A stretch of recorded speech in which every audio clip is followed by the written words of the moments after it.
As always, I'm doing my best to keep up with what's happening in the outside world from my virtual prison here on Lockett's Meadow Farm.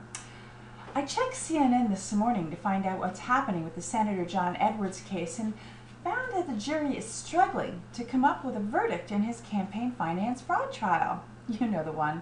Fathering a child out of wedlock with a much younger woman, becoming a member of the Mile High Club, and a sex tape.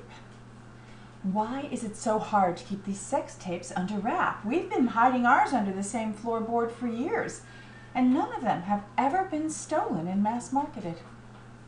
Who made that mess on Mommy's clean floor? John Edwards hired the much younger Realel Hunter to videotape his run for the presidency, even though John Edwards had no hope of becoming president, and Realel Hunter had no idea how to operate a camera outside of the bedroom. Testimonies have been sorted. According to witnesses, when Mrs. Edwards found out that her husband was having an affair with a much younger woman with a trendy, oddly spelled name, she ripped off her shirt in a parking garage and shouted, "You don't see me anymore!" Democrats, not to speak badly about the deceased, but I have an opinion about this. First, I would have saved my energy for more important work, which would have included the imminent castration of my husband with a large pair of garden shears, after first stunning him with a cattle prod. Second, sadly, John Edwards did not see his wife. At our age, it's best done in the dark and with the eyes closed, and that goes for both genders. There have been times when I have blindfolded both myself and my husband, so we could pretend we were Brad Pitt and Angelina Jolie. Took quite a bit of imagination, but there was a little spark there.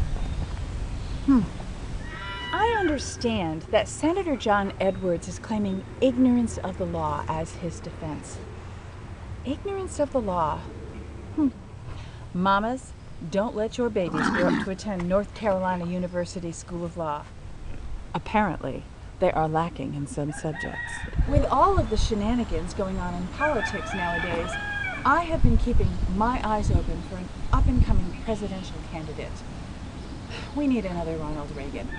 I've had my eye on Brad Pitt, but as long as he's with that hussy Angelina Jolie, he's never going to convert to Republicanism. And that is a damn shame. John Edwards has paid hundreds of thousands of dollars to get his rocks off with Realel Hunter, whereas Bill Clinton was able to tap into the assets of Monica Lewinsky with merely the purchase of a t-shirt and a book of Robert Frost poetry. Makes you think, doesn't it? His lawyer has stated that campaign finance law is extremely difficult to understand. Mamas, take note. He attended Columbia Law School. Well, here on the farm, if there's one thing we understand, it's manure. I like to think there's a farmer or two on this jury because they are more likely to know a big pile of bullshit when they see it. Just saying. I understand that Senator John Edwards is claiming ignorance of the law as his defense. Ignorance of the law. Mamas, don't let your babies grow up to be... Sorry. Okay. The outtakes will be awesome.